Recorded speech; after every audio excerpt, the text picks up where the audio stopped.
Hello, ladies and gentlemen. My name is Decryption, and I hope you are well. In the previous tutorials for our Batman death screen, we set up the awesome new UI, completely cross-platform friendly, and it works really, really well. However, in today's tutorial, we're going to look at making the dialogue the key aspect to really just make this death scene look epic. So you've just won an epic battle, you're running throughout the door after killing the boss and getting the new armor, you're super happy, and then you die from a foolish way. The game fades to black, the guard who just killed you walks out and he says something mocking, like, "Oh, you suck, I can't believe you fell for that bubblegum banana trick. Haha, look at everybody laughing at you." And then he walks away. It really just adds salt to the wound of your death screen, but it makes it so glorious. So in today's tutorial, we're going to add the dialogue. Let's get started.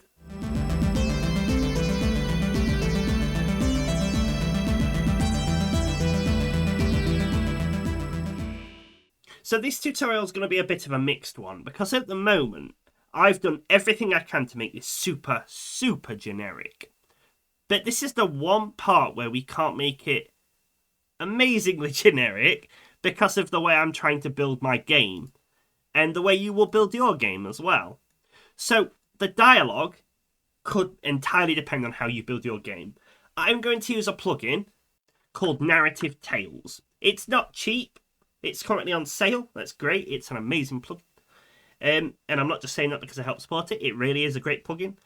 Going to help out so much. Because all you need to do is create a dialogue file and tell it to play. That's pretty much it. However, if you haven't got a dialogue plugin, maybe you've built your own system. That works too. If you haven't, I'll try and explain how you roughly build your own dialogue system, but it's not going to be the greatest thing in the world.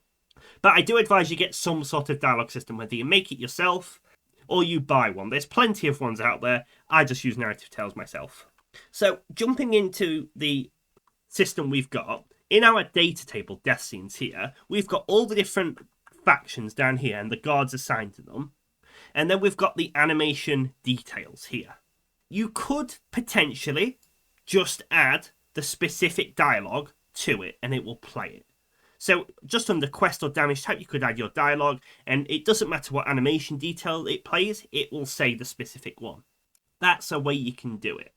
However, we've built the system in a way where we have very fine-tooth control if we want that level of control. So what I'm thinking we'll actually do is where it's animation detail, it is a detail of it, for each individual one, we're going to add the dialogue that it should play. And we'll treat this as an override. And by override, we'll also add it to the main row. So you might be thinking, whoa, we're adding two dialogues to it. And yes, that is right. We're adding two versions to it. Not only that, we may also make some of them an array, so it can go to different ones. But what I think we can do with this to make it really flexible is, say you have a generic guard who they've just killed you in combat, that's it. You can just play dialogue at the top for any animation. They walk up, they laugh at you. You've got 5 animations of them laughing at you. You don't want to have to put the same dialogue in 5 times. That's a bit intense and not really flexible. So at the top level, we'll add the dialogue. And that's where we can put the generic one. Then you have the option, say if Montage 2, say he bends down and takes your hat and says, "Haha, hat's my hat now," for whatever reason. You've got the option to build that in without having to do an entirely new row for that specific guard.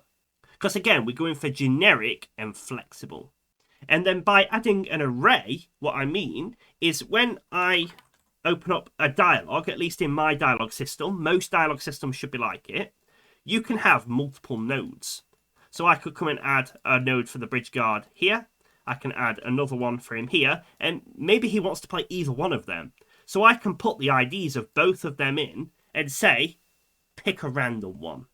So it means it's still supported on this animation or in the generic one up here, but it allows you to also create it a bit more random to give your game life. Not that people experience it often, but if you were to die quite often, you'd want some randomization in it. No 2 lines are going to be the same. And then equally, if an animation doesn't have an override, it can just go back to the main one. Otherwise, we'll throw an error because you've not added one. So where are we going to start with this then? So if you've got an existing dialogue system, you'll be able to roughly follow along. If you're running narrative tales, easily follow along. If you've got your own custom dialogue system, or you haven't got one yet, I'll try to guide you where we're going to do that. But what I'm going to do is I'm going to come and browse to my DeathScene here, where we've got the DeathScene structures. And instead of DeathScene animation, what I'm actually going to do is create another one right next to it, so a blueprint structure, called S_DeathScene dialogue. And I'm going to open it up. So for my dialogue system, and for probably many others in custom ones, you'll probably have some sort of dialogue asset. So I'll call it dialogue. And I'll add the, at least in my case, it is a type of dialogue, and I'll set it to a soft class reference, because then it's not loading it in memory. If you haven't got this, because you've got your own custom one or you need to make one, you'll probably be okay with just making this an array of text. I'd use text because then you can translate it if you ever go localized languages. It makes it far easier to build it in than do it later. I also said we want an array of IDs that we want to support. So back on here, I'm going to add another variable of dialogue line IDs. I'm going to set this to a name because that's what data type mine uses. And I'm going to make it an array. If you are making your own custom one or it doesn't have sound or anything, you can also add the sounds in at this point. It's entirely up to you. But for me, that's the only two properties I really need for mine. So back on our DT DeathScenes, let's now add it into the generic one first. So I'll open the S DeathScene, and then I will add a new variable for our dialogue. I'll position it after the quest because the top four are the querying ones, if you remember, where it says if it's this faction, this NPC name, this damage type, this quest, play this. The others are how it builds the game up. For this, I will set it to our new S_DeathScene dialogue. And now this is where you've got another yet option you want to do. You could potentially have an array of different dialogues with an array of different line IDs you want to do. So say you've got 5 different dialogue assets you want to run. That might work better for your game, in which case set this to an array, and then you can have an array of dialogues. The system I'm using, it's really easier for me to just have one dialogue file and randomize between it inside of it. So I'm just going to stick it as a single variable. But now that we've done that, if we jump back to the data table, you can see we can now add our dialogue overrides in there, which is perfect. But we also want to add it to the animation detail. So if we've got a very specific animation, we can make it play how we want. So I'm going to come and go back to the S DeathScene, and you'll see we have our S DeathScene animation struct. I'm also going to add the exact same thing into here. So dialogue override. And I'm going to set this to our S DeathScene dialogue. And again, same rules apply. You can set it to an array if you really want to. I'm not going to, so I'm just going to save it as is. And now, in our data table, we have a really flexible way to add dialogue to any point. You could go one step further if you really wanted to, and also add it to a specific NPC. That's up to you. I've kind of got mine set up in a way where it's a guard, and they're all going to be the same type of guards. If you've got male and female guards, demonic guards, you may want to have different voices. In mine, I'll just create different rows for that level, because it's getting a bit too overridey complex if you've got all these different changes in it. So for me, something as drastic as it's a completely different person, I'll have a new row for that. I'm happy with. So let's go and have a bit of fun now. Well, this is always fun, really. But let's create some dialogue for this guard. So this guard here, when he stabs you, I believe that's the one we've got. We've got 4 animations he can play. So let's start by just playing with the default dialogue. So I'm going to come into my narrative dialogue folder, because that's where I create my dialogue. But basically, we're going to create dialogue for this death scene. And here's some I prepared earlier, apparently. This is a shock to me. Apparently, I did this a long time ago. Yes, there we go. I've created some dialogue. Apparently, I did this a while ago. I don't remember this. But okay, so I have a bunch of dialogue files. All I've done is right-click narrative dialogue, populated my lines in here. And I've got a bunch of different ones with different IDs for the deaths. You can see it's for Knighthood generic, and I've got one for all the different ones that I plan on doing. I'm shocked I didn't actually remember doing that. That must have been a while ago. So, of course, dialogue lines are going to sound better with voices. And I've done the voices as well. Your sword was as dull as your wits. Past decryption. Awesome. It's saved us loads of work. I'm genuinely shocked. I don't know whether to keep this in the video or not. May the worms find more courage in you than I ever did. There you go. So apparently I played a very cruel god and voiced it. And I've done it for everyone. Your Discord ends here. Yes, I did. Okay. So what I was going to say is if you do come to 11 Labs, if you're just working on your solo game and you need some more voices, they do have a voice changing feature. It works really well. So if I just come to 11 Labs, sign up, click voice changer, click record audio, what was one at lines? Your sword is as dull as your wits. It'll say what microphone do you want to use? We'll try that one. Let's just see if this works. Your sword is as dull as your wits. And then you'll see it will play. We can test it. Your sword is as dull as your wit. Yep. And then you can come and pick different people for it to emulate your voice with. It really helps for people who don't have the funding to buy loads of voice actors, or if you just need placeholder demo to showcase it off to get funding, for example. It's something that I'm going to start doing a lot more because it is really cool. So if we just try Santa Claus. Courage is not the absence of courage. Is not the So if I select that one and just tell it to generate speech, it will now take my recording, my emotions, my highs and my lows, and it will convert it so this AI model voice uses that voice. It's a lot better than the text-to-speech. So you can see with Santa Claus and my voice, your sword is as dull as your wits. Does not sound like me, does not sound AI generated. It's really cool. I still do advise, if you have the funding, get a proper voice actor. They will do far better. Even ask if they're okay with having their voice through this. I don't know. But yeah, it sounds a lot better, and that's something cool you can do. It is something that I wanted to do in this series to make the guards sound cool, make the elves sound posh.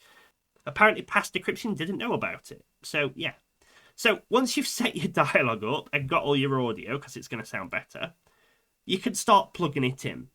So we'll start with just the top one. So we'll go Knighthood generic. And for now, I'm just going to do that. Because then we can build it up step by step and actually make sure it's working. So back on our player controller deaths, you can see where we get the death scene. We then have access to the animation detail. It randomizes which one we're picking. And you can see if I click the break, I do have the dialogue here. So if I drop it down, you can see I've now got the dialogue accessed in here. And then we randomly pick an animation and we will use that one. So after we've spawned the NPC and we start playing the animation, we fade the camera and do everything. So I'm actually going to move the camera out a little bit. And then when we start playing the animation, this is where I'm going to now decide which audio I actually need to use.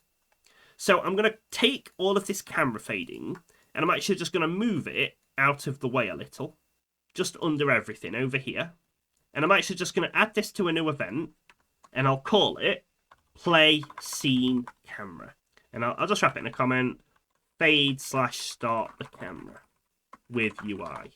And after a mild Unreal crash, thank you for that Unreal, we can drag this down and wrap it in a comment saying fade, start, camera fade, and UI. Then I can compile and save.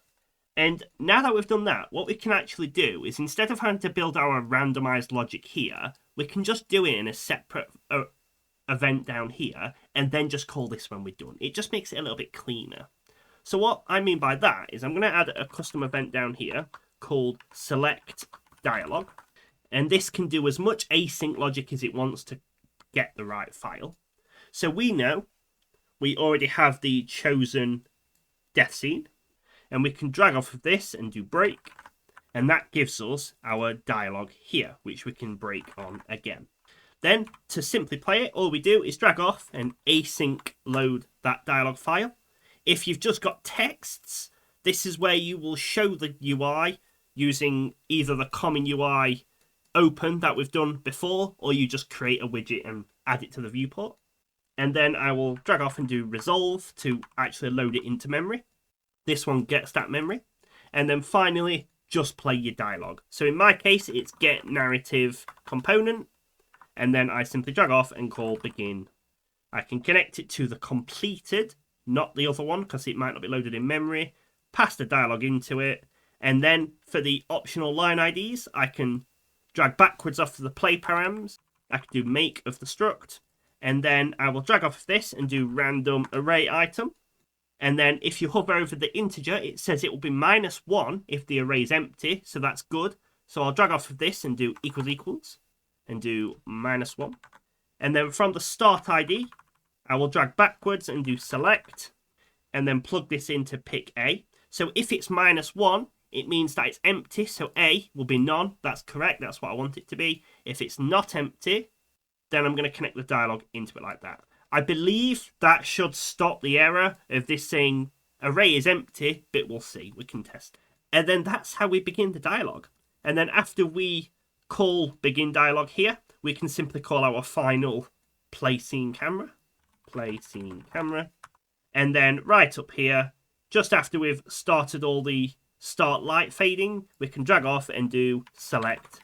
And we'll take this out of the play the animation.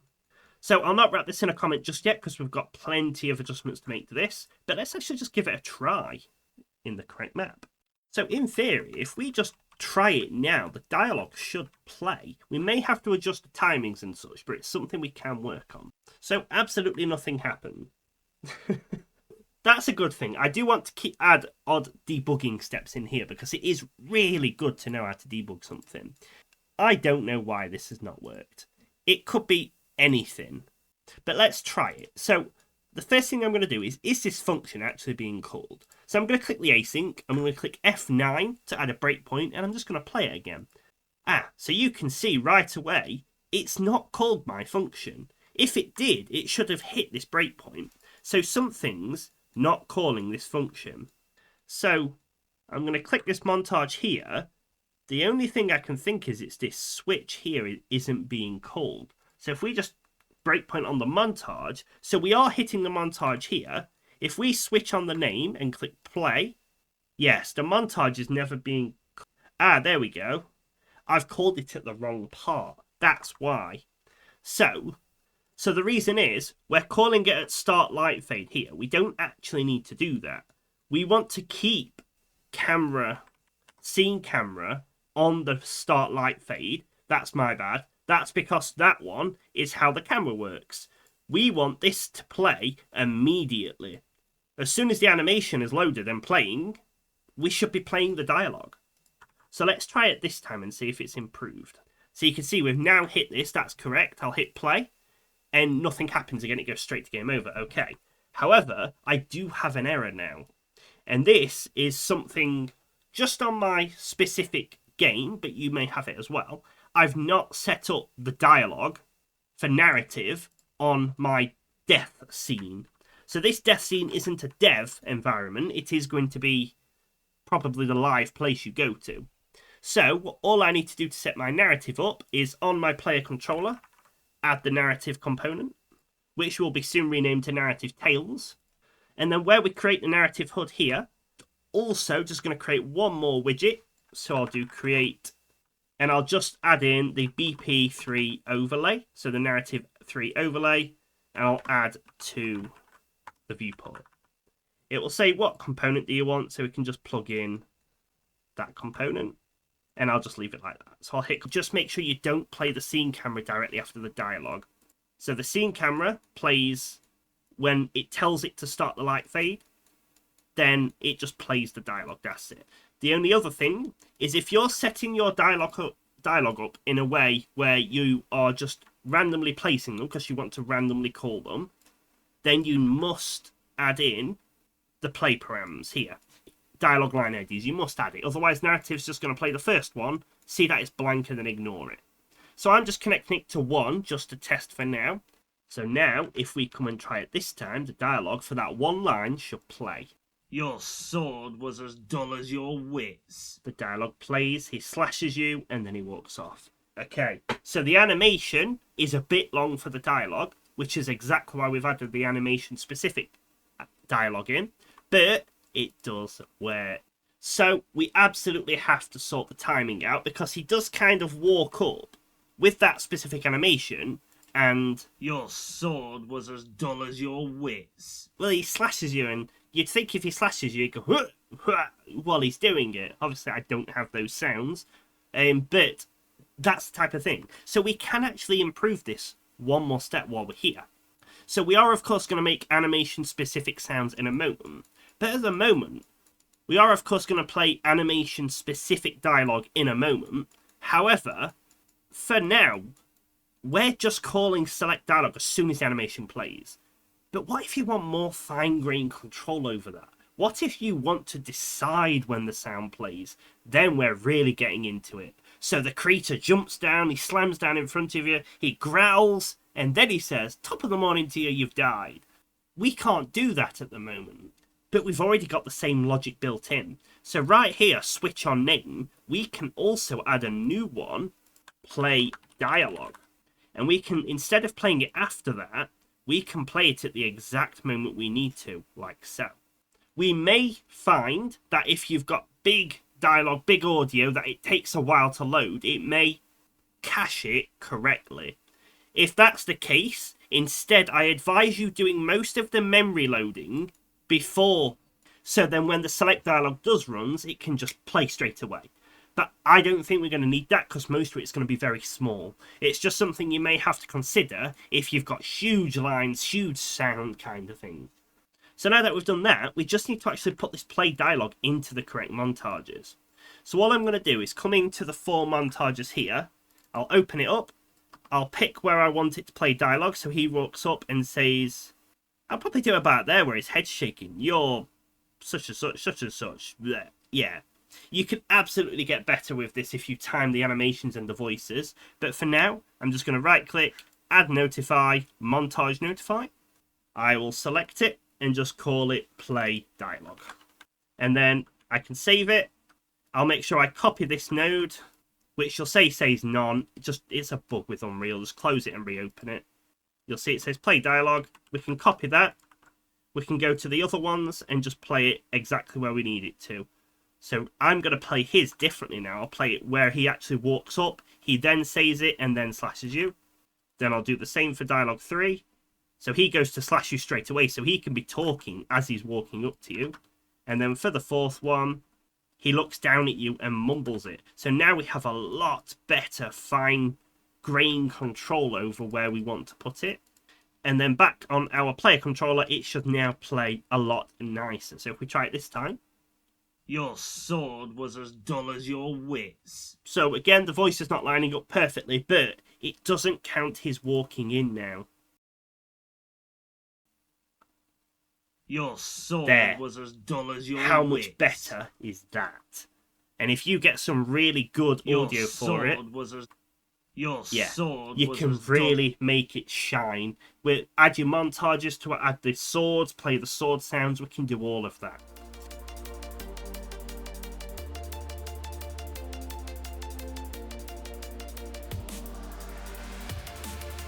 So now let's move on to the next part. So at the moment, we're using the base dialogue, and if we've got random IDs, then we use it. That's perfect. However, what if we've got an animation overridable one? Then we need to call that one. So what I'm going to do is I'm actually going to disconnect this part on select dialogue, and I'm going to move it down slightly. And instead, I'm going to add another event here, play selected dialogue. And then I'm going to promote asset class to a variable just by dragging it into the event and the array here. I'll then come and set it to a type of dialogue because apparently it didn't want to do it when we dragged it. Connect it to that there. And now we can remove these 3 nodes at the beginning and just move them away for a moment. Don't delete them. But now we've got this reusable function. And it doesn't matter if we've got an animation override or a main one, this function will play that dialogue. So we'll just wrap this in a comment saying play selected dialogue. And then now it means up here we can decide what we're going to do. So the first thing is we'll get our chosen animation, we'll break it, then we'll get the dialogue override, and we'll just simply check if this dialogue is valid. So I'll do is valid soft reference, and we'll add a branch. If it is a valid one, then we can just drag off of this and do play selected dialogue, and we'll plug in this dialogue and this array like so. However, if it's false, then that means that one doesn't exist, and instead we can play this one, which is the exact same thing, except it's just our overridable, overarching one. I am, however, going to take this one step further, just for niceness in development, and I'm actually going to move this off just a little bit more and add another branch to it. And I'll only connect it to true if this also has a valid soft reference, which means it's not going to crash if you forget to assign dialogue to it. But on the false, I am just going to print an error, no dialogue assigned. And at that point, I will also add a breakpoint to that one that we're hopefully never going to trigger, but it does mean it will flag up if we forget to assign dialogue. And we'll say, pick the dialogue, and so this time, we just play it by normal. It should just play the overriding one. There we go. So we're all good.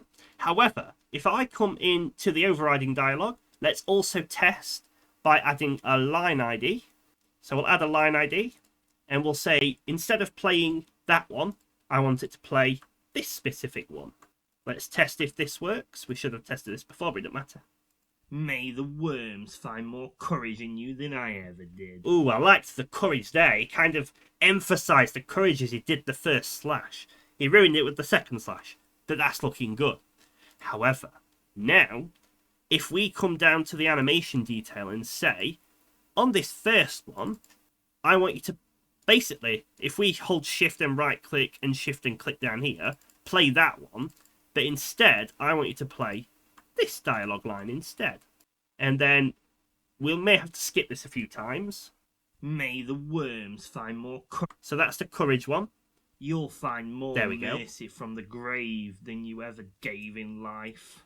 There we go. So with that specific animation, we played that specific dialogue, which is really cool. And this has just unlocked so much potential in the system. And it was super easy to add. Hopefully everybody's managed to follow along. The only other thing we have to do is let's add all of the dialogue lines in, because it'll be cool to actually randomize between it.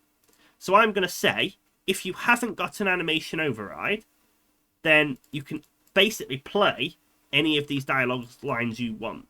So I'm just going to come and copy each individual ID, which I'm failing to do, and I'm just going to paste it into each node. Unfortunately, at the moment, Narrative doesn't have a way to jump over all of these, because you very well may want to add conditions to these. But in the next version, you are going to be able to add conditions to the alternative lines. And what I mean by that is I could just come in here and add an alternative line and just play it. But you may want to add a condition to these, so if you died in dirt, say maybe the worms one will play.